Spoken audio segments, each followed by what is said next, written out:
எல்லாருக்கும் வணக்கம். நல்லா இருக்கீங்களா? இங்கே பாருங்கள், நம்ம இன்னைக்கு எதை பற்றி பேச போகிறோம் சொன்னால் எல்லாருக்கும் தெரிஞ்ச ஒன்று தான். இது வந்து ஆடாதொடை. இந்த ஆடாதொடைய மகத்துவம் வந்து எல்லாருக்கும் தெரியும், தெரியாமலாம் இருக்காது. இருந்தாலும் இதோட மகத்துவம் என்னன்றதை நானும் தெளிவுபடுத்துகிறேன். ஆடாத ஆட்டத்தையும் நிறுத்தி வைக்கும்னு சொல்கிறது தான் இந்த ஆடாதோடையோட மூலிகை தன்மை கொண்டது. என்னடா இவர் ஆடாத ஆட்டத்தையும் நிறுத்துன்னு சொல்கிறாரு. இந்த ஆடாத பேய்களையும் மாட்டி வைக்கும் அப்படின்னு சொல்கிறது வேப்பலைக்கு சொல்லுவாங்க. ஆனால் இந்த ஆடாதோடைக்கு ஆடாத ஆட்டத்தையும் நிறுத்தி வைக்கும் அப்படின்னு சொல்கிற ஒரு மகத்துவம் வாய்ந்த ஒரு பழமொழியே உண்டு. ஏன் அதை பற்றி நம்ம சொல்கிறோன்னு சொன்னால், ஏன் ஆடாத ஆட்டத்தையும் நிறுத்தி வைக்கும்னு சொன்னோன்னா, நிறைய பேருக்கு பார்த்திங்கன்னா கை கால் நடுக்கம் இருக்கும். இந்த நரம்பு தளர்ச்சி வந்து கை கால் நடுக்கங்கள். சும்மா ஒரு தண்ணி கூட ஒரு பாட்டிலில் ஊற்ற முடியாது, டட்டுன்னு ஆடும். கையெல்லாம் டீசல் இன்ஜின் மாதிரி ஆடிட்டே இருக்கும். அந்த ஆடுற ஆட்டத்தையும் நிறுத்தக்கூடிய தன்மை வாய்ந்தது தான் அது. அதுதான் ஆடாத ஆட்டத்தையும் நிறுத்தி வைக்கும் சொல்கிறது. இந்த தன்மை வாய்ந்த ஒரு அற்புதமான ஆடாதோடையின் பேரே அதுக்கு மகத்துவம் வந்து ஆடாத ஆட்டத்தை நிறுத்தத்துக்கு தான் வந்து.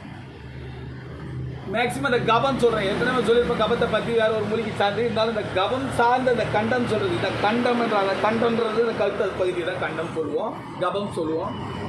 இந்த கபம் சார்ந்த பிரச்சனை மட்டும் அல்லாமல் சில விஷயங்களையும் இது அற்புதமாக வேலை செய்யக்கூடிய தன்மை வாய்ந்தது தான் இந்த ஆடாதோட. கப பிரச்சனைன்றது வந்து சளி, இரும்பல், மூச்சு விட முடியாமல், தொண்டை கட்டிக்கின்னு பேசுறது, இந்த மாதிரிலாம் இருக்கும். அடிக்கடிக்கு சில பேருக்கு நிறைய வந்துடும்.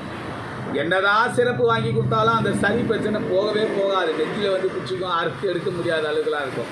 அப்பேற்பட்ட பிரச்சனைக்கெலாம் வந்து இந்த ஆடாதோடைய பச்சை இலையாக மேக்ஸிமம் கிடச்சதுன்னா போட்டு நல்லா கொதிக்க வச்சு, அதையும் 50% ஆக்கி வடிகட்டி ஒரு 5 மிளகு, கொஞ்சோண்டு சீரகம் போட்டு அதில் மஞ்சத்தூள் கொஞ்சம் போட்டு கொதிக்க வச்சு குடித்தோம்னா அவ்வளோ அற்புதமாக வந்து கப பிரச்சனை தீர்க்கிறோம்.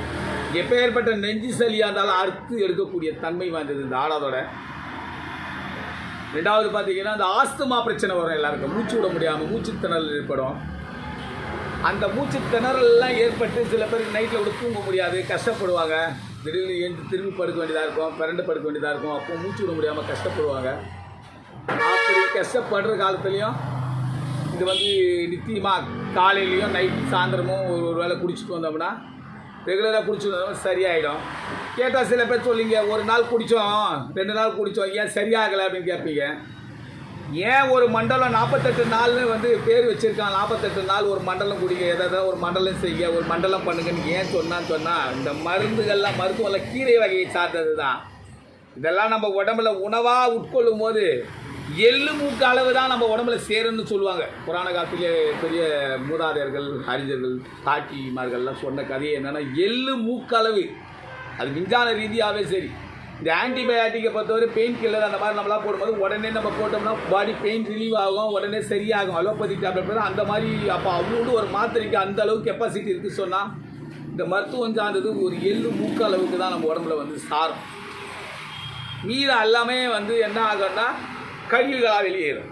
இந்த கழிவுகளாக வெளியேறிட்டு இருக்கும்போது நமக்கு தெரியாது எவ்வளோ உட்கொள்ளுது இந்த உடம்பு ஏற்றுக்குது அப்படின்னு சொல்லி. இதை நம்ம முழுசாக ஆட்கொள்ளணும்னு சொல்லனா, அதனால தான் வந்து ஒரு 40 நாளாவது நம்ம அந்த பயிற்சி எடுத்துக்கணும். அந்த பயிற்சி எடுக்கும்போது, இது சாப்பிடும்போது உடம்புல 90% ஆட்கொள்ளும் அந்த மருந்து போய்ட்டு உள்ள. அதுக்கப்புறம் நிரந்தர தீர்வு காண முடியும். அப்போ தான் தேகத்தோட பலமும் அடையும். தேக பலம் அடையிறதுக்கு உண்டான கால அவகாசங்களும் உண்டு. நாம் இன்றைக்கி ஒரு நாள் 2 நாளில் சரிப்படுத்திட முடியும்னு எதையுமே நம்ம சொல்லிட முடியாது. இப்போ அலோபதி மெடிசன்ஸில் கூட பார்த்தீங்கன்னா ப்ரிஸ்கிரிப்ஷனில் எழுதுவார். டாக்டர்கிட்ட போனீங்கன்னா 3 நாளைக்கு ஒரு மெடிசன் கூட 3 நாள் சாப்பிடுங்க, 3ஆவது நாள் வாங்க எப்படி இருக்குது செக் பண்ணலான்னு சொல்லுவார். ஏன் சொன்னால் 3 நாளுக்குள்ளே அந்த உடம்பு நல்லா ஆகிடணும் இயற்கையாகவே. அது நல்லாகாத பட்சத்தில் தான் 4ஆவது நாள் அடுத்த டெஸ்ட்டு அடுத்த இதுக்கும் போயாகணும். வேறு மாற்று மருந்து கொடுப்பாங்க. அந்த மாதிரி தான் இந்த மருத்துவம் சார்ந்து இதெல்லாம் கீரை வகை சார்ந்தது. வேலியங்கத்தாங் காடு மாதிரி வேலியில் வந்து வளரக்கூடியது. மானாவாரி நிலங்கள்லேயும் அந்த மாதிரி. இதை வந்து யாரும் வீட்டுக்குள்ளே வளர்க்குறதில்ல. ஒரு தொட்டி போட்டு இதை நம்ம வீட்டில் வளர்த்தே வச்சுக்கலாம். டெய்லி ஒரு இலையை வந்து பச்சையாகவே இதை சாப்பிட்லாம். இந்த மாதிரி ஒரு கொழுந்து எடுத்து துடுக்கும் போது பச்சையாகவே நம்ம சாப்பிட்டுட்டு வரலாம். அந்த இன்சுலின் குறைபாடை கூட இது தூண்டக்கூடிய தன்மை உண்டு இருக்கும். இந்த நரம்பு தளர்ச்சி, நெஞ்சு சளி, ஆஸ்துமா பிரச்சனை, இதையும் சரிப்படுத்தும். இதுக்கு அப்பாற்பட்டு ஒன்று இருக்குது. இதில் பார்த்தீங்கன்னா பயங்கர கசத்தாக இருக்கும். வேப்பலை விட கசத்தாக இருக்கும். சும்மா ஒரு பிச்சி மூக்கு அளவுக்கு சாப்பிட்டோம்னா போதும். அதை இது அப்பாற்பட்ட ஒரு மருத்துவ குணம் என்னன்னு சொன்னால் எல்லாருக்குமே பார்த்தீங்கன்னா ரத்த கொதிப்பு, பிளட் ப்ரெஷர், ரத்த அழுத்தம்னு சொல்கிறது, லோ ப்ரெஷர், இந்த மாதிரி ரத்த சம்பந்தமான ப்ரெஷர்கள்லாம் வரும்போது என்ன பிரச்சனைகள் வரும்போது என்ன ஆகுதுன்னா,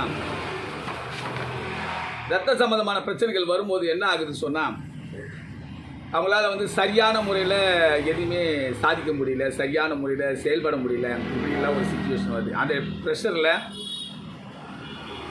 மூலசூடு ஏறி எதை செய்கிறோம், சரியாக செய்கிறோமா, சரியாக செய்தியா, இல்லை நம்ம ஓய்வு எடுக்க போகலாமா அப்படின்ற ஒரு எண்ணங்கள் வந்துட்டு மயக்க நிலைக்கு ஆளாகுது. அப்படி ரத்த பிரச்சனைகள், ரத்த சம்பந்தமான பிரச்சனைகள் இருக்கும்போது அவங்களும் வந்து இதை நித்தியமே வந்து பார்த்திங்கன்னா கொதிக்க வச்சு தண்ணி குடிச்சிட்டு வந்தாங்கன்னா ஒரு வேளை காலையில் ஒரு 10 மணிக்கு சாப்பிட்டுக்கிட்டு கூட குடிக்கலாம், தப்பு இல்லை. இல்லை காலையில் வெறும் வயிற்றில் குடிக்க முடிச்சாலும் குடிக்கலாம்.